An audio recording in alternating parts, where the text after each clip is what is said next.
Jesus told us 2,000 years ago that our mission is to go and make disciples of all nations. He also promised us that only after we accomplish that task will we receive the blessing of His return. So, how are we doing accomplishing our mission? To answer that, let's classify the 7 billion people on the earth today into 3 groups. Let's start with the Christians. About 33% of the world's population would identify itself as Christian. We call this segment of the population World C.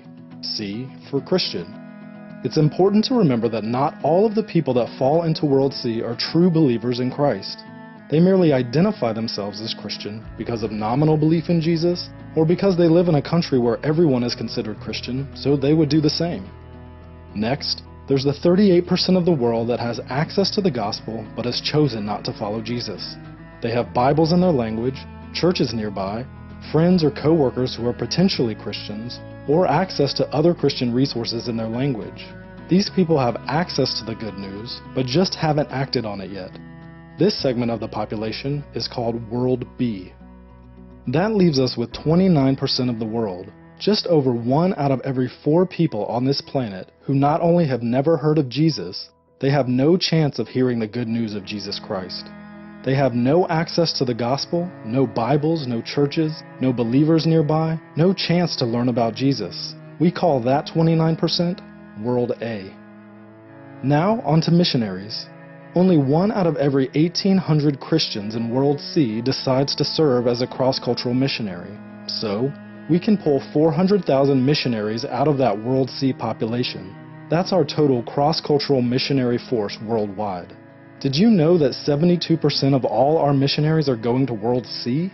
That's right. The vast majority of the missionaries being sent out are going to the people of the world that have Bibles and established churches.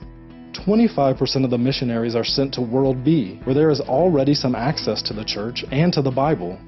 That leaves only 3% of the total missionary force to handle all of World A, the section of the population without any chance of hearing about Jesus.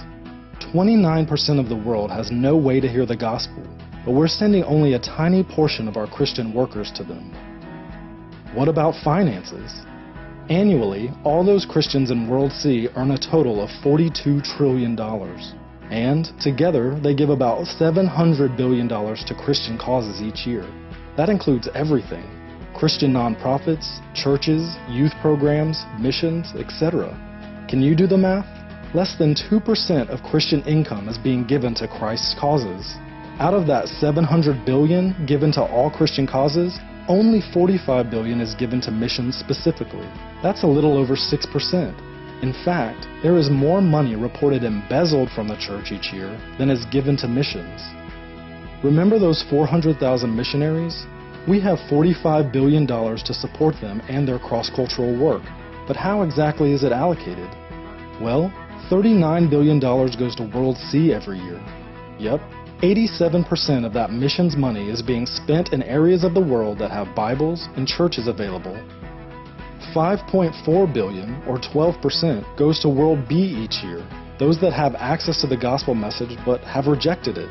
That leaves only $450 million, or 1% of all missions money going to World A, the least reached people of the world.